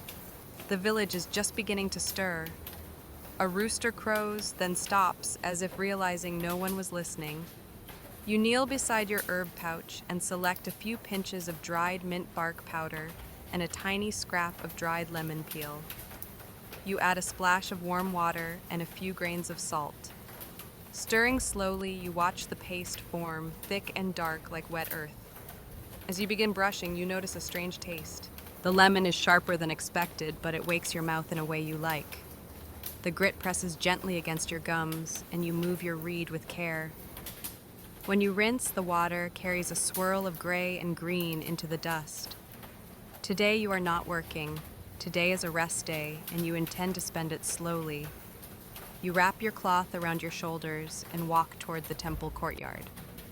Along the way, you pass two women leaning over a basin. One is cleaning her daughter's teeth with a damp cloth dipped in vinegar and honey. The girl grimaces but stays still. "It keeps the mouth clear," the mother explains, "so prayers do not get stuck between the teeth." You smile and nod, continuing down the path. At the temple, a few people have already gathered. Most sit in silence. Some meditate, others murmur soft prayers. A priest walks slowly among them with a bowl of water and a bundle of herbs burning at the tip. He stops beside you and offers a reed dipped in fragrant oil. "For cleansing before offering," he says gently. You accept it, place it on your tongue, and bite down. The oil coats your mouth with warmth. It tastes of cedar and something sweeter, maybe clove. You chew slowly, then spit into the grass as the priest moves on. Historians often discuss whether temple rituals included regular oral care or if such actions were symbolic. From where you sit, the line between the two does not matter.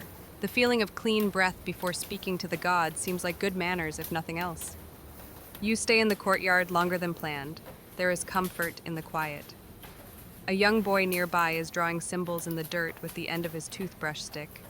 A girl beside him chews a leaf with a look of deep concentration. When you finally leave the temple, the sun is high and the air is heavier. You take the long way home through the side streets. One path leads past a house where a man sits repairing a flute. He has a thin twig in his mouth, slowly turning it with his teeth. "Keeps my lips soft," he says without looking up. "And my words smoother." You laugh and keep walking. Back at home, you prepare your evening paste early. You are curious about the lemon and want to try it again with a bit of honey this time. The result is smoother and a bit sweet. You store it in a small covered bowl and tuck it beside your mat. Later, as dusk settles, you eat quietly. Lentils and flatbread with a few bitter greens. The food is simple but filling. When you finish, you rinse with cool water, then reach for your reed stick. You take your time with the brushing, pressing the paste gently along your teeth. The flavor is more pleasant now, the lemon softened by the honey. You scrape gently at the molars, then run the reed along the front teeth with a light touch. When you rinse and spit, the foam fades quickly into the earth. You sit at the doorway watching the sky change color. Purple melts into black, and the first stars appear like grains of salt scattered across the heavens. Someone in the distance is singing softly a song about two lovers and a stolen fig tree. You do not know the words, but the tune is familiar. Inside, you lie back on your mat, arms folded, eyes half closed. You think about the mother brushing her daughter's teeth, about the priest's reed dipped in oil, about the child tracing symbols with a toothbrush. You think of how many ways people try to clean the parts of themselves they cannot see. Your breath is quiet and your teeth feel still. You close your eyes and drift into the night with the taste of lemon and honey resting gently on your tongue. You wake to the sound of sweeping. Somewhere nearby, a broom of bound reeds scrapes softly across a clay floor. The rhythm is calming and steady. You open your eyes slowly and lie still for a moment before reaching for the small bowl beside your mat. The paste inside has thickened overnight, but not dried completely. You stir it with the tip of your reed stick, adding a few drops of water from your clay jar until it becomes smooth again. As you brush, you reflect on a dream you barely remember. Something about walking through a field of reeds and hearing voices whispering advice about herbs and powders. You do not know if the advice was good, but the feeling was peaceful. You spit carefully into the corner of your doorway and rinse with the last of the cool water. The mint and lemon still linger faintly on your tongue. You step outside into the early light and stretch your arms overhead. The air is fresh and smells faintly of cooked grain. Your neighbor is already awake, grinding something in a stone bowl. She looks up as you pass and gestures you over. "I am making a new blend," she says proudly. Crushed pomegranate rind mixed with salt and vine ash. You lean in and smell the mixture. It is sour and earthy with a hint of sweetness. She offers you a pinch and you rub it between your fingers. It is fine like sand and slightly sticky. You nod in approval and continue on your way toward the river. Along the path, you see others beginning their morning routines. A man is chewing on a thick stick, his jaws moving slowly. A child rinses her mouth at the edge of a well using a small cup carved from gourd. A woman dips a cloth in tea and gently dabs her gums. At the river, a group has gathered near the bend where the water runs clear. They are sitting in a loose circle, each with their own method of cleaning. One man uses a twig softened by fire, another a reed dipped in ash. A young girl is brushing with the soft end of a peacock feather. You join them silently, kneeling at the edge and rinsing your mouth with river water. The coldness wakes you completely. You chew on a mint leaf and watch the others in quiet companionship. No one speaks, but everyone understands. Historians often wonder how much of ancient oral care was shared knowledge and how much was private. Whether families passed down recipes for paste like they did songs, or whether everyone simply experimented until something felt right. In your village, both seem true. You spend the rest of the morning helping reinforce a canal wall. The sun climbs quickly and the work is heavy. You carry baskets of clay and stack stones while sweat drips down your back. By midday, your mouth is dry and your gums feel swollen from clenching. When the break comes, you sit in the shade of a tall tree and chew a strip of bark you saved for this moment. It tastes of earth and faint spice, and slowly your jaw begins to relax. The man beside you is humming to himself while rubbing his gums with a paste that smells like dried grapes and ash. He notices your glance and smiles. "From my grandfather," he says. He used to say, "If your teeth are clean, your words come out straighter." You nod and let the bark soften on your tongue. After the work is done, you return home with sore hands and tired legs. The sun is low now, and the village is glowing with golden light. Children are chasing one another between houses, and someone is baking sweet cakes. The air smells of sugar and smoke. You sit by your doorway and prepare your evening paste. Tonight you decide to try the pomegranate mixture your neighbor shared. You add a drop of warm water and stir until it becomes smooth and sticky. The color is dark, almost purple. You brush slowly, savoring the new flavor. It is sour and slightly sweet and leaves a coolness on your tongue. You press the reed into the usual sore spots and feel a small wave of relief as the paste settles into the gaps. You spit into the dust and rinse twice with clean water, then sit in the fading light and watch the village grow quiet.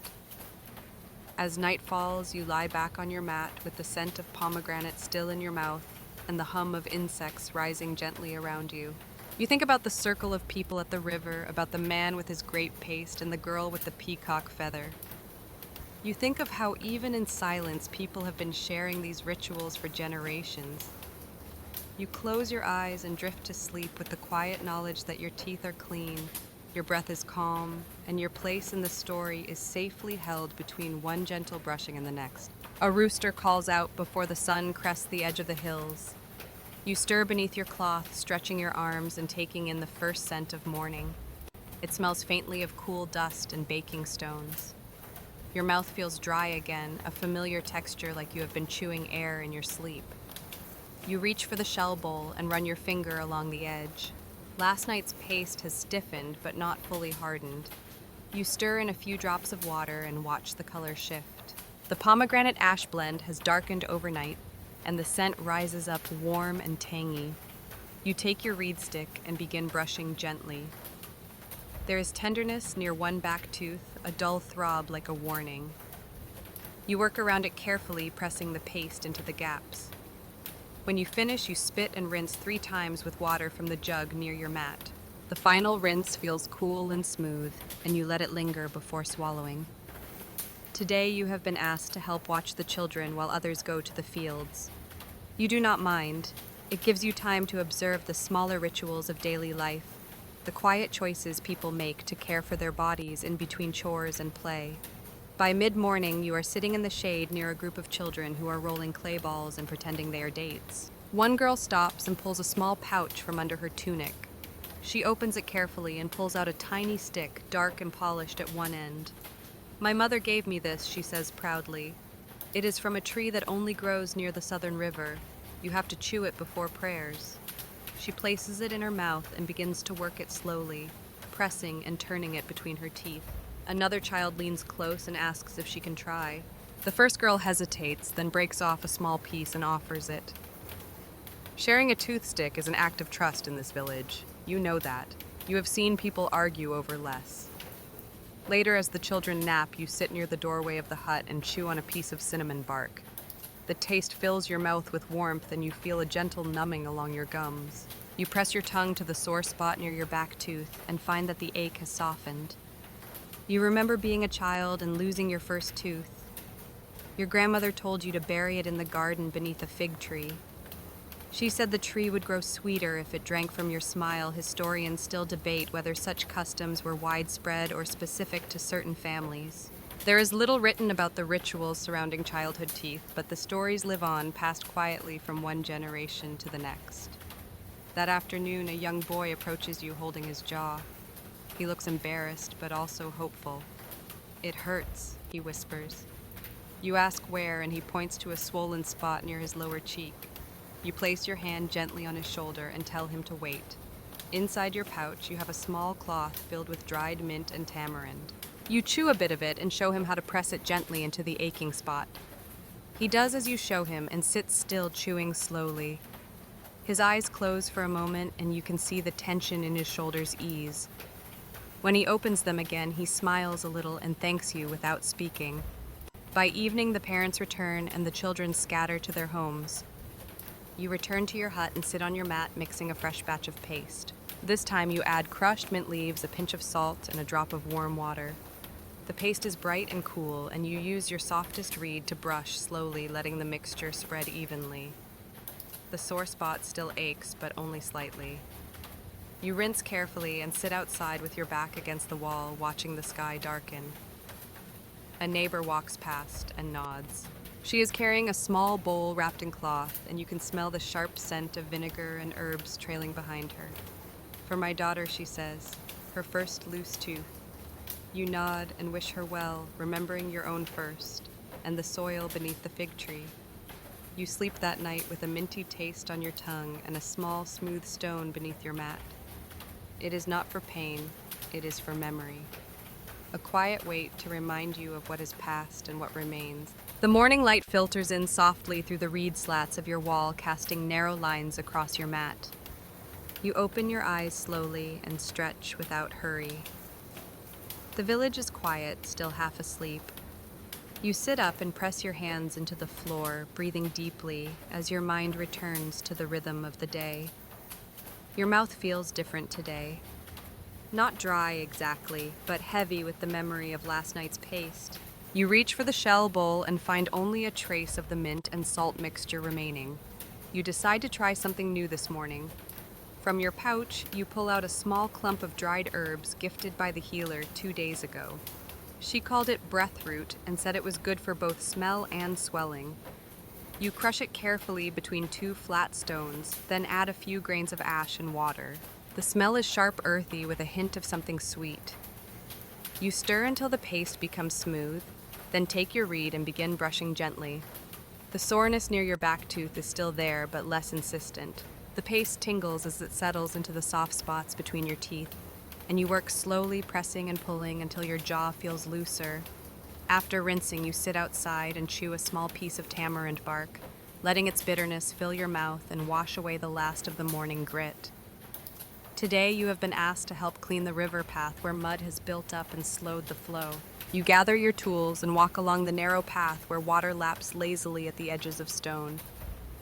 You are not alone. A group of others are already there, sleeves rolled and hands deep in the earth. One woman pauses in her work and rubs her jaw with a cloth dipped in cold water. She catches your eye and nods. "I chewed too many dates yesterday," she says, smiling.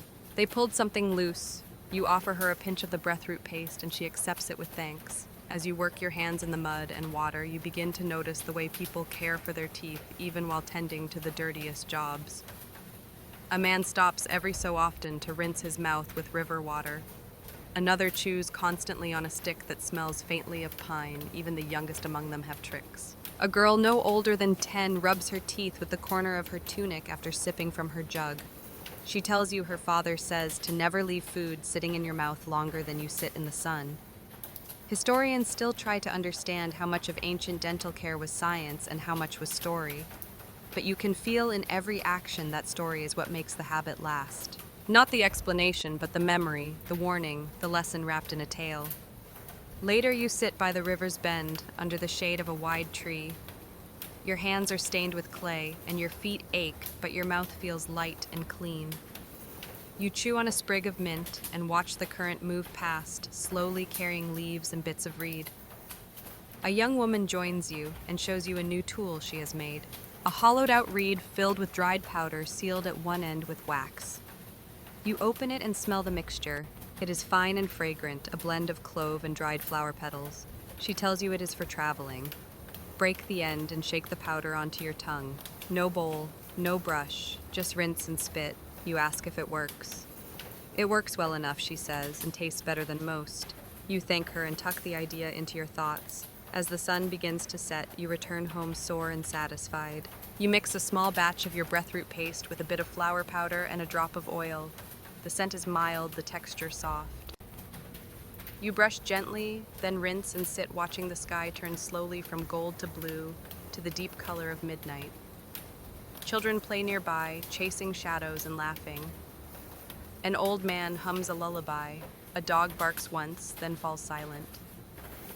You lie down and pull your cloth over your shoulders, letting the night settle around you.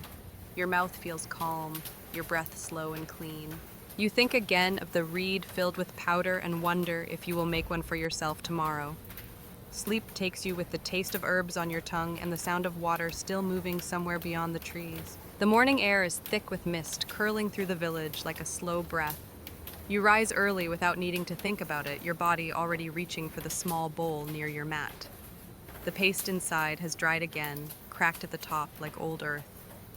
You add a few drops of water and stir, watching the texture return. Your reed stick is worn, but still useful. You scrape the edge lightly to soften the bristles, then begin brushing your teeth with slow, even strokes.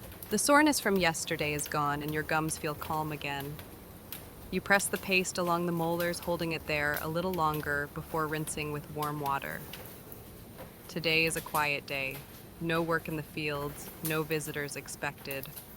Just the slow turn of time and the chance to prepare for the days ahead. You decide to clean your pouch of herbs, reorganize the tools, and maybe grind a fresh batch of powder for the week. You sit in the light near the door and begin sorting. Bits of bark leave small packets wrapped in cloth, some nearly empty, some still fragrant. You lay each item out with care and clean the inside of the pouch with a damp cloth. As you work, a child passes by carrying a bowl of water and a handful of flowers. She stops and offers you one. For sweetening the tongue, she says with a grin. You accept it and place it among your herbs, thinking about how many small acts like this have kept your teeth strong all this time. Later in the morning, you hear the voice of the healer calling softly from her doorway. You walk over and find her seated on a mat grinding a new mixture. She gestures for you to sit and shows you the ingredients. Crushed pearl, ash, mint honey bark, and a touch of sea salt. You breathe in deeply, and the scent is clean and gentle, like early rain. Try it, she says, pressing a small amount into your palm. You rub it gently onto your teeth with your fingertip, letting the paste spread slowly. It melts into your gums, cool and sweet, and leaves behind a feeling of deep stillness. The healer smiles and tells you this blend is used before long prayers or before sleep on difficult nights. Historians would call this ceremonial, but you feel no ceremony in it, just care. You help her grind the next batch, moving the stones in rhythm with her quiet humming. When you leave, she gives you a small pouch of the mixture tied with string. You carry it home carefully as if it were a flame. The day drifts by with little noise. You sit in the shade, prepare a few more sticks, and comb through your notes, written on small pieces of bark. Ideas for new blends, stories, overheard recipes, half remembered. You chew slowly on a stem of river mint, letting the hours pass like water. As the sun begins to dip, you prepare your final paste for the night. This one is simple: salt, mint, ash, and a bit of oil. You do not want anything heavy, only something to signal the end of the day. You brush slowly using the softest reed you have and rinse with cool water from the evening jar. Then you sit at the doorway with your hands in your lap, watching the sky fade to violet. You hear the sounds of the village settling, a pot being scrubbed, a lullaby being sung, the last goat complaining before sleep. You lie down with your breath clean, your jaw relaxed, and your thoughts still. The day is done now, and the village has gone quiet. The stars overhead are steady and soft, like the tiny bones buried beneath a fig tree. You lie still on your mat, the scent of ash and mint lingering faintly in the air. Your breath moves slowly in and out, carrying with it the memory of every small brushing, every careful mixture, every whispered story about teeth and spirits and silence. Your reed stick rests beside you, smooth from use. The bowl sits clean, waiting for morning. The herbs are tucked into their pouch, the powders folded into cloth, the sharp edges of the day all worn down into something gentle. You think about all the hands that have done what yours did today. grinding, mixing, chewing, rinsing. Long before your time and long after you are gone, others will sit in the morning light and prepare their paste just as you did. A quiet ritual, a gift to the self, a way of saying I am still here. The wind rustles the reeds outside your wall. A bird stirs in the distance. But you are still now wrapped in a moment as soft as breath. And as you close your eyes, the last thought to pass through your mind is this. The gods may not care how clean your teeth are, but it feels good to end the day without the taste of the world still clinging to your tongue. You drift gently into sleep, the paste forgotten, the aches quiet your body weightless, as if floating down a slow river of dreams. Thank you. Sleep well, and may your dreams drift gently through the ancient reeds of forgotten rivers. Whenever you're ready for the next sleepy journey, I'll be here to guide you back in time.